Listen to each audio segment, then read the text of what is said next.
All these women took off their hijabs because they thought it was a sign of oppression.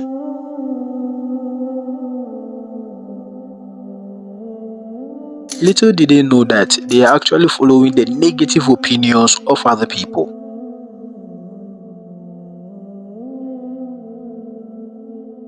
Now, just like how some women are removing their hijabs, others are also covering up their bodies because it is not a sign of oppression to them. Wow. You're not just an Islamophobe. You are an uneducated Islamophobe, and it kind of makes me laugh.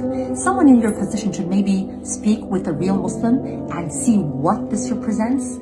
You think this is a sign of my oppression? This is a sign of my liberation from guidelines that have been set by you and your likes. Brothers and sisters, I know that this topic is a sensitive one, but someone has to talk about it because Muslims are not the only people that encourages women to dress up decently and also cover up their bodies. These are Jewish women and they have covered up their bodies.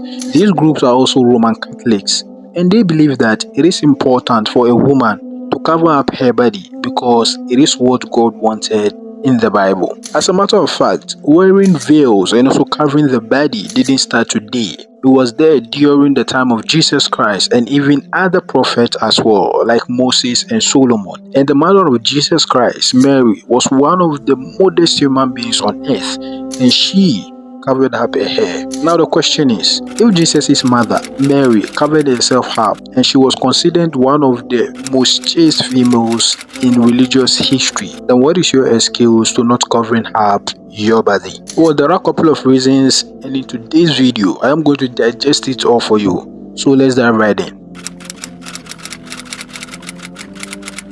Now, before we can answer the question whether or not hijab is a sign of oppression to women or not, we have to start from the beginning, that is, from the right source. We know that both Muslims and Christians have a history about Mary, the mother of Jesus Christ, and each of these faiths acknowledges her chastity and modesty. That is why God Almighty selected her to give birth to Jesus Christ as a sign to show that chastity and modesty is loved by God Almighty. And it is stated in the book of 1 Corinthians chapter 11 verse 5 to 6, where Paul said that every woman who prays to God without covering her hair dishonors God, and if that woman is not covered, she should be shunned. Now this verse actually emphasizes the importance of women covering up their heads during prayer because it is a sign of respect and honor to God Almighty. And it also shows that modesty, like covering the body through attire, was an essential part of Christian tradition because in our previous video, I actually explained to you that Peter and Paul were the pioneers of Christianity after Jesus Christ was crucified according to the Bible. And if Paul wrote that it is a dishonor to God if a woman is praying to God uncovered, then we should actually listen to him. Yet what we realize is that these important verses are not preached in the churches and many Christian followers do not know them.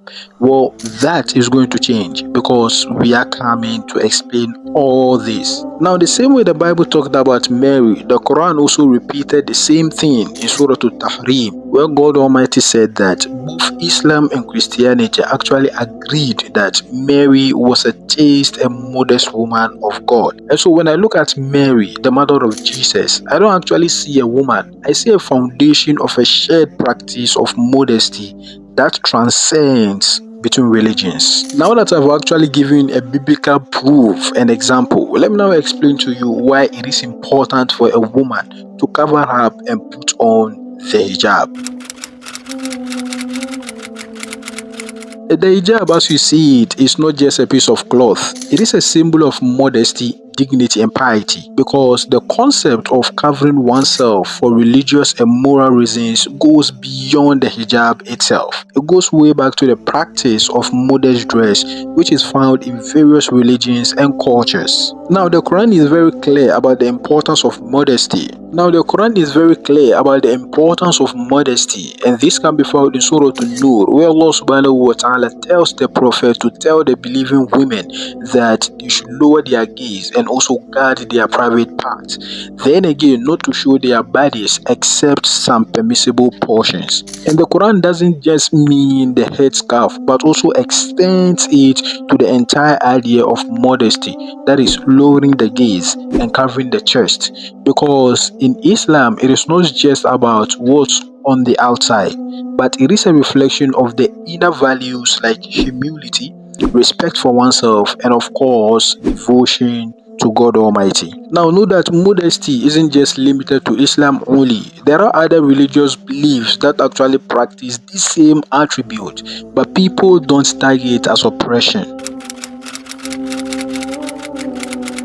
In Christianity, modest dressing has been part of the tradition for centuries. Christian nuns, for example, wear head coverings and modest attire as a sign of their devotion to God and their beliefs. In Judaism, the practice of modesty is also significant because Jewish women, particularly those who are married, often cover their hair as a sign of respect to God and their husbands. And so the idea that modest dress is actually an oppression doesn't make sense to me, because a lot of Muslim women chose to actually wear the hijab for many reasons. For many, it is an empowering choice. It is about asserting control over their bodies and their image. Some also wear it because they believe it brings them closer to God Almighty, and others may wear it because it is a tradition in their family culture. But regardless of the reason, the key point is that wearing the hijab is a choice for many women, not a forced practice. It is about empowerment, self-expression, and faith.